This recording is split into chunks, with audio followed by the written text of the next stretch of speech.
இந்த நிகழ்ச்சி நம்முடைய முதலமைச்சருடைய பிறந்தநாள் நிகழ்ச்சி. அந்த அம்மா கேட்டீங்க, ஓட்டு கேட்கும் போது 100 நாள் வேலையை 150 நாங்க தான் சொன்னோம். 300 ரூபாய் சம்பளத்தை 400 ரூபாய் கொடுக்குறேன்னு சொன்னோம்.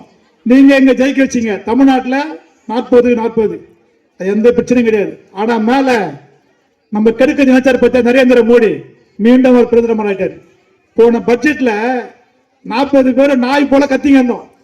தமிழ்நாட்டு மக்களுக்கு 400 நாள் வேலை கொடுங்க, 400 ரூபாய் சம்பளம் கொடுங்க. ஆனா அந்த நிதி அமைச்சர் காதலும் கேட்கல, பிரதமர் காதலும் கேட்கல. நமக்கு 400 ரூபாய் சம்பளம் கொடுக்க துப்புலாத ஒன்றிய அரசு, கேள்விப்பட்டிருப்பீங்களா, அதானி அம்பானின்னு 25 லட்சம் கோடியை தள்ளுபடி பண்ணிருக்க கடனை. தமிழ்நாட்டு மக்களுக்கு 400 ரூபாய் கூலி கொடுக்க துப்பு இல்ல, 25 லட்சம் கோடியை தள்ளுபடி பண்ணிருக்கார். அவர் சும்மா இல்லாமா? ஆனா நம்முடைய முதலமைச்சர் கொடுத்த வாக்குறுதியை காப்பாற்றுவதற்காக படிப்படியா கொடுத்துட்டு இருக்காரா இல்லையா? நீ கவலைப்படாதீங்க, சம்பளம் கண்டிப்பா வந்து சேரும். ஏன்னா நம்மள முதலமைச்சரை நெருக்கடி கொடுக்குறாங்க. ஆகையால் நமக்காக நம்ம முதலமைச்சர் இருக்காரு. எத்தனை பேர் இந்திய துவைச்சாலும் சரி, நிதி கொடுக்காம இருந்தாலும் சரி, நம்மளை காப்பாற்றுகின்ற முதலமைச்சர் நம்முடைய முதலமைச்சர்.